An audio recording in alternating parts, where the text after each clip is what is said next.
me, it was a privilege. It was an honor. I enjoyed it. I don't know about anybody else.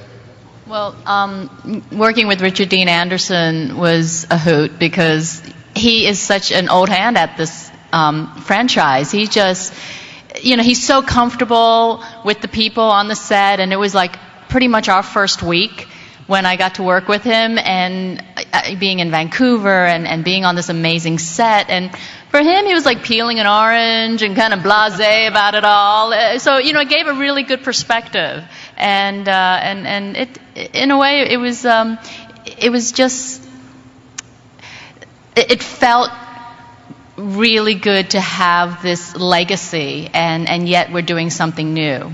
And he was a cool guy. I didn't get to work with Manatapping or RDA, but I did get to work, well, we work every single day with the crew that, if you ask me, has had just as big a role in making this franchise a success as Ben. And they're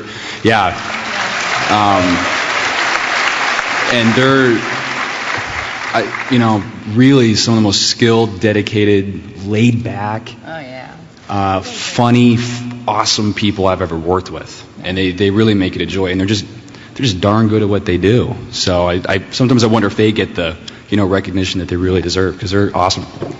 Yeah,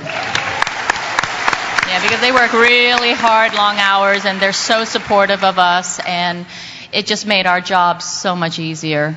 We love our crew. We love them. Next. I know you already touched on this a little bit, but will Stargate Universe continue the grand tradition of building up really likable doctors and then killing them off halfway through? No, we kill the doctor right away in this one. He's not kidding.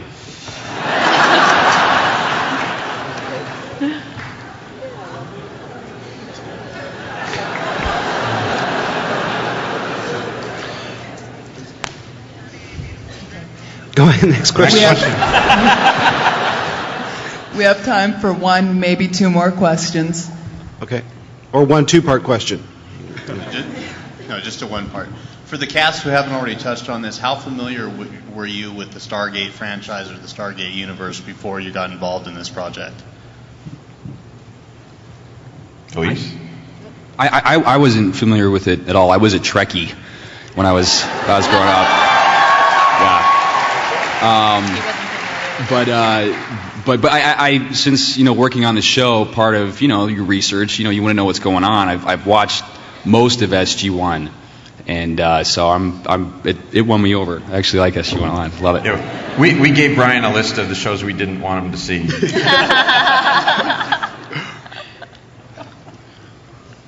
I just have a question for the cast. What's it like acting with CG, explosions, monsters, and things where you can't actually see what you're reacting to? I don't want to jump in on all of them, but go ahead. No, I've been saying this actually ever since I first saw the trailer. You kind of get this idea in your mind, this imagination image formed when you're shooting the scene against like a green screen or something like that, especially with the Kino or what have you. And on a scale of 1 to 10, you're picturing a 7, maybe 7.5, and then you see something like this. It blew my mind. I mean, I spent almost every day acting with stuff that isn't there, and the scale of how amazing it is was even impressive to me, and I was there doing it.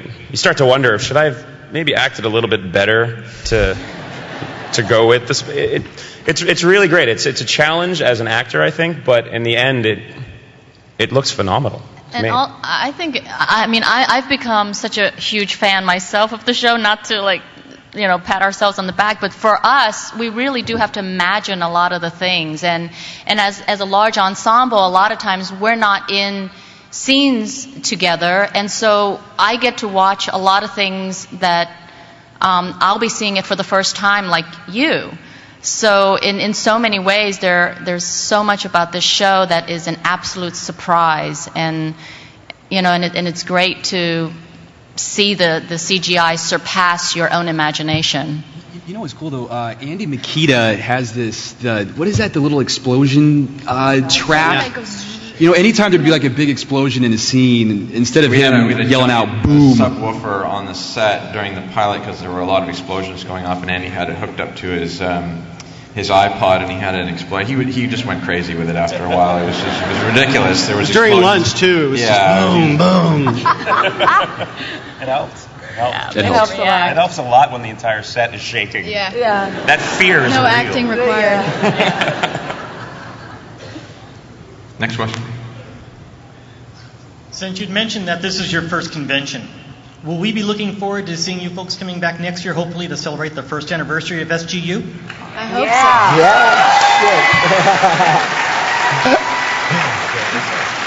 so. Fingers crossed, right? I won't come.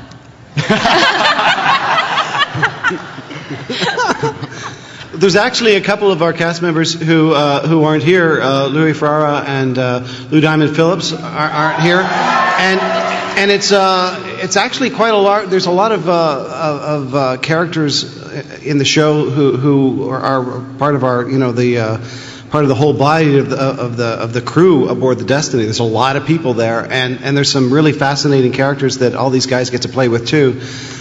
So if everyone were here, we'd fill the whole stage. It would be great. We would have to move to the bigger room. Oh, well, maybe we'll get to do that next year.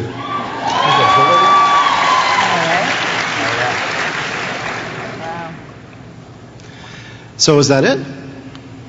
That's it. Ladies and gentlemen, everybody. Thanks very much for coming. Everybody, please watch Stargate Universe. Tell your friends to watch it. We're very proud of it. Thanks very much.